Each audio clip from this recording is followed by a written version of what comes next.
हम लोग पढ़ेंगे हमारे राष्ट्रीय प्रतीक, यानी कि हम लोग जीके के बारे में पढ़ेंगे और छोटे छोटे जीके जो कि एग्ज़ाम में मतलब कि ज़रूरी होते हैं और जानना ज़रूरी। इससे पहले हम लोग आज पढ़ेंगे राष्ट्रीय ध्वज के बारे में। क्या पढ़ेंगे? राष्ट्रीय ध्वज के बारे में पढ़ते हैं। तो राष्ट्रीय ध्वज जिसे कि है, उनका नाम क्या होता है? राष्ट्रीय ध्वज को तिरंगा बोलते हैं। और तिरंगा जिसे इसको क्यों क्यों कहते हैं? तिरंगे में 3 कलर होते हैं। आप दिख रहे होंगे कि तिरंगे में कलर की संख्या कितनी होती है? 3 कलर होते हैं, यानी केसरिया, सफ़ेद और ग्रीन कलर। और इसमें जो चक्र होता है, चक्र में 24 तीली होती हैं और 24 तीली जो होती हैं, 24 तीली अगर बात करें तो 24 घंटों का प्रतीक होता है। तो आप देख सकते हैं कि रंग ऊपर केसरिया, बीच में अगर रंग की बात कर रहे हैं तो रंग ऊपर में केसरिया है और बीच में इसके सफ़ेद है और नीचे हरा है। और ये बीच में आप जो चक्र देख रहे हैं, इसमें कितने चक्र में अगर बात करते हैं तो चक्र में अगर 24 तीलियाँ हैं, ठीक है। अब केसरिया रंग किस बात का प्रतीक है? अगर केसरिया रंग की बात करते हैं तो केसरिया रंग ये हमारे केसरिया जो है बल भरने वाला, यानी कि उन नागरिक और शहीदों की याद दिलाता है जिन्होंने देश की रक्षा के लिए और आज़ादी के लिए अपना जीवन समर्पित कर दिया। यानी कि जो भी नागरिक और शहीद मतलब कि जो हमारे देश के लिए, जैसे कि देश के लिए अपनी जान दे दिए, तो केसरिया रंग उसको याद दिलाता है, ठीक है। अब सफ़ेद क्या है? सफ़ेद जो होता है शांति का प्रतीक होता है। यानी कि कोई भी अगर मान लीजिए युद्ध हुआ और अगर शांति चाहता है तो वो सफ़ेद कपड़ा या सफ़ेद झंडा दिखाता है। सफ़ेद झंडा संधि का या संधि का समय प्रतीक होता है, ठीक है। अगर इसे बारी आप लड़ाई किए और अगर हार माननी है, अगर आपको इस हार में, तो आप सफ़ेद झंडा या सफ़ेद कपड़ा से दिखा सकते हैं। तो यह रंग देश में शांति और सद्भाव भाव बनाए रखने के संदेश देता है और ये महात्मा गांधी के सत्य और अहिंसा के सिद्धांत को भी दर्शाता है। अब हरा क्या है? तो हरा रंग हरी है। हरा रंग जो है, हरा रंग है हरी हमारी और धरती का हरी, यानी कि हरा रंग इस बात का प्रतीक है कि हमारी धरती हरी भरी है, यानी कृषि प्रधान है। यानी हमारी धरती में कृषि है, तो इसीलिए हम लोग का नारा भी है जय जवान जय किसान। और जय जवान जय किसान का नारा किसने दिया था? तो जय जवान जय किसान का नारा दिया था लाल बहादुर शास्त्री ने। क्या दिया था? लाल बहादुर शास्त्री ने। लाल बहादुर शास्त्री ने जय जवान जय किसान लाल बहादुर शास्त्री ने दिया था। अब अशोक चक्र में 24 तीलियां होता है। नीली चक्र और जो गति प्रगति, यानी चक्र क्या कहता है कि चक्र हमारा जो है कदम कभी नहीं रुकेगा। यानी कि अगर हम अपनी लाइफ में, अपने जीवन में अगर हम आगे बढ़ रहे हैं तो हमें कभी भी रुकना नहीं चाहिए। अब राष्ट्रीय गान की बात आती है, तो राष्ट्रीय गान क्या होता है इसके बारे में हम पढ़ेंगे। तो राष्ट्रीय गान जन गण मन होता है, जिसको लिखे थे रविन्द्रनाथ टैगोर ने, ठीक है, लिखे थे। और इन्हें रविन्द्रनाथ टैगोर को गुरुदेव भी बोला जाता था। क्या बोलते? गुरुदेव। और इनको गाने का समय 52 सेकंड होता है। ये इसका जो महत्व है, ये भारत की विविधता में एकता दर्शाता है। विविधता माने कि यहाँ पे सभी धर्म के लोग अलग अलग हैं, हिंदू, मुस्लिम, सिख, ईसाई, लेकिन सभी लोग क्या करते हैं? आपस में मिलजुल कर एक भाव से रहते हैं। तो इसलिए महत्व को बनाया गया। अब इसे, जिसे कि हमारे जनगण मन हो, इसे अपनाया कब गया था? तो 24 जनवरी 1950 को। तो ये आप इम्पोर्ट रखिएगा कि कब अपनाया गया था? 24 जनवरी 1950 को अपनाया गया था। 24 जनवरी 1950 को अपनाया गया था। अब राष्ट्रीय गीत की बात करते हैं, तो राष्ट्रीय गीत अगर हम लोग का है तो वंदे मातरम है। क्या है? वंदे मातरम। वंदे मातरम को लिखा था बंकिम चंद्र जी ने, और इसे कोलकाता अधिवेशन में गाया गया था, ठीक है। अब वंदे मातरम, ठीक है। अब इसके लेखक बंकिम चंद्र जी थे और इसे किस उपन्यास से लिया गया? तो आनंद मठ से लिया गया था। और कब अपनाया गया था? 24 जनवरी 1950 को। और राष्ट्रीय पशु की बात करते हैं, तो राष्ट्रीय पशु क्या है? बाघ। राष्ट्रीय पशु क्या है? बाघ है। देखिए बाघ है।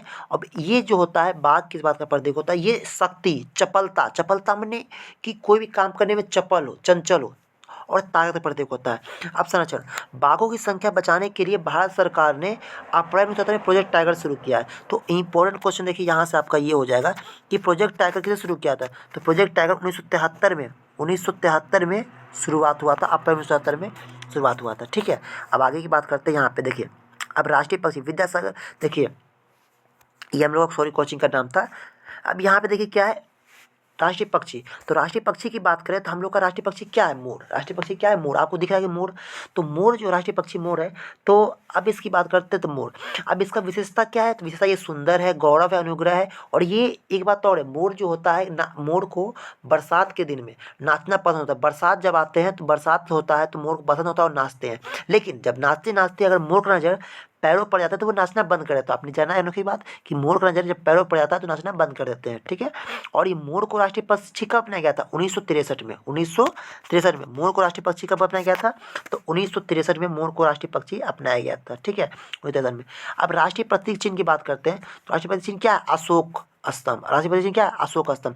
तो देखिए अशोक स्तंभ क्या है? यही अशोक स्तंभ हम लोग का, यही अशोक स्तंभ है। देखिए ये अशोक स्तंभ है, राष्ट्रीय प्रतीक क्या है? अशोक स्तंभ है। अब अशोक स्तंभ को किसने? अशोक ने बनवाया था, और ये अशोक के सारनाथ सिंह राजधानी से, यानी अशोक सारनाथ, सारनाथ का है वाराणसी में लिया गया था, और यहीं से लिया गया था।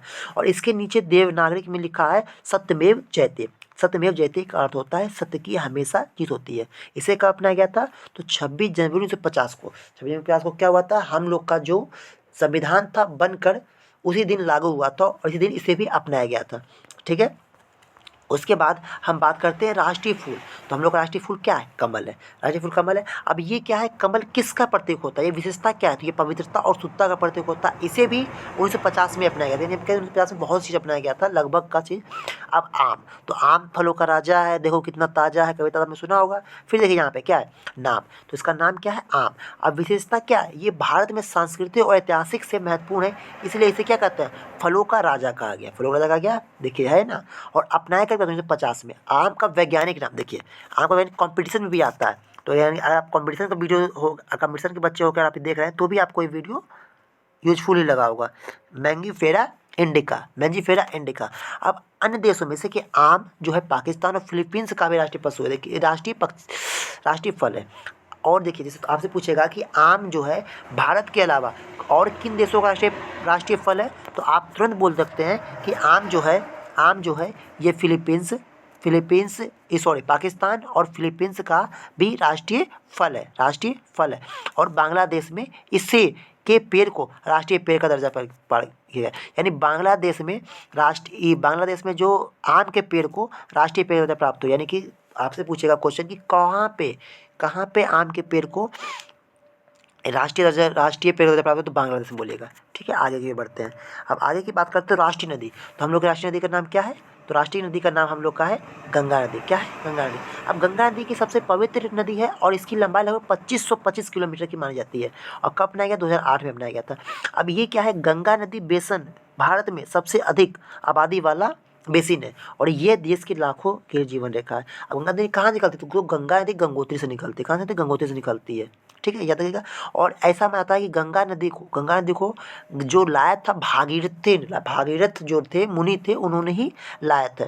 ठीक है। अब राष्ट्रीय मुद्रा देखिए, ये मुद्रा है ना, इसका जो डिजाइन है, ये जो आप देख रहे डिजाइन, उदय कुमार ने तैयार किया था। उदय कुमार तैयार किया था, देखिए लिखा हुआ है।